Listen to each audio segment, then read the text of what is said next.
Well, Lisa, you know, nothing in life is truly guaranteed. One day you could find yourself living the American dream with a job, a home, and a loving family. The next, you could lose it all. Yeah, I know it's not really a cheery thought, but it is a reality for many of the thousands of homeless right here on Delmarva. Now, obviously, each of them have a different set of circumstances that have led them to this point, but all of them have a place to turn. This week's Delmarva treasure, Halo.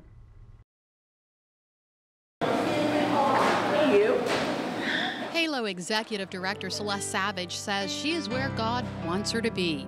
Her journey to get here started nearly a decade ago when she was a school bus driver and noticed a homeless man's bedroll on the sidewalk. I completely lost it, and because I realized, but for the grace of God, go I.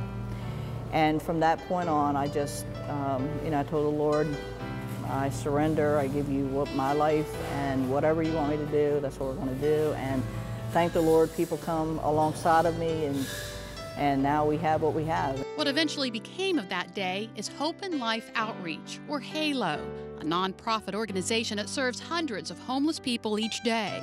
We started with a cold weather shelter for 1 week, and then as we saw the need, we used to go out on the street. We called it HALO on the street.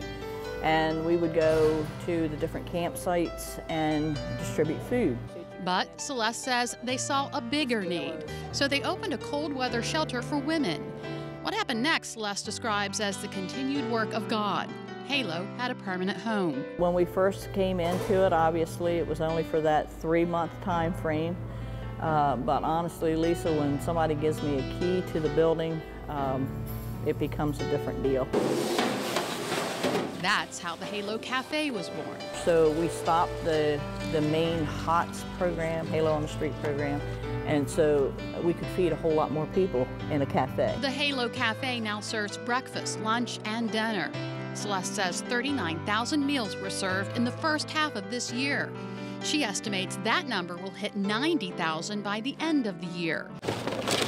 In addition to the HALO Cafe and Women's Shelter, this facility now houses a day facility, a long-term program for women, and a men's shelter. But Celeste says HALO is more than a place to get a hot meal and a warm bed. Our goal is to provide a hand up, not a handout. So when individuals come through the door, we do an assessment. We look at the situation, what are their needs, and then we try to connect them to the necessary resources. Celeste says that means they want to see life changes. HALO is a Christian organization, so spiritual health is addressed with Bible studies. But people who come here are also encouraged to participate in life skill classes and other workshops to help spark that life change. The full goal is we don't want them coming back through our door unless they want to volunteer. We want to help them become productive citizens for our area. And the community has been very supportive of that. I think they really know that when someone comes through our door, we're really going to work to see them move forward. In order to provide all of the resources to get guests here back on their feet, HALO relies on volunteers. Right now, Celeste says there are about 325 active volunteers. We have fantastic volunteers. They're committed, they're passionate about what they do. And I think, the best part is our mission statement is to love them like Jesus. And these volunteers that we have just shine that light. And it's pretty awesome. For Celeste, the HALO mission has become an awesome life change of her own. I have to say that every person that I come in contact with becomes a friend.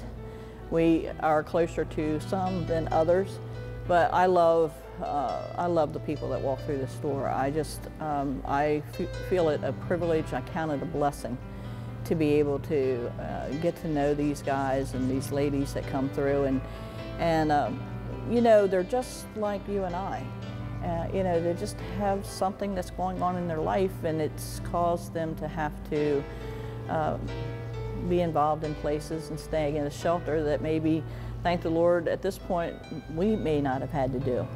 And once you get to know these guys and you hear their stories, and you're transparent, you tell them your story of life a little bit, it gives them hope. And the really neat part is once that interaction, that relationship begins to build, you know, you think you're going in helping that person, but in reality, when you walk away, you're realizing, hey, I have been so blessed by this. I don't know if I did anything for them, but they certainly have done it for me. And Halo depends solely on donations. It receives no government funding. That's why the group is holding its annual fundraising event, Celebration of Hope. It's a night of entertainment, dinner, live and silent auctions, and guest speaker Randy Day, president of Purdue Farms. Halo's Celebration of Hope is Sunday, September 20th from 4:30 to 7 p.m. in the Midway Room of the Wicomico Youth and Civic Center. If you want some more information, go to our website, WBOC.com. Click on our picture at the top of the page. Celeste is just such a wonderful person. The things that she's done over the years, it's amazing. It's such a great resource for the area to help people get back on their feet. Absolutely. Well, being homeless means you're often exposed to whatever Mother Nature throws your way, and right now the concern is extreme heat and dangerous ultraviolet rays. That's why it's so important for anyone who steps outside to use sunscreen. But what about drinking it? We take a look at the pros and cons next.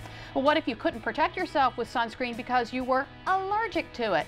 Find out what doctors recommend if you fall into that sensitive skin category. But it's not just when the sun's out. We have to be careful even under cloudy skies. Protection can go far beyond sunscreen. Learn what else you need to do to shield yourself from the sun. Delmarva Life, we'll be right back.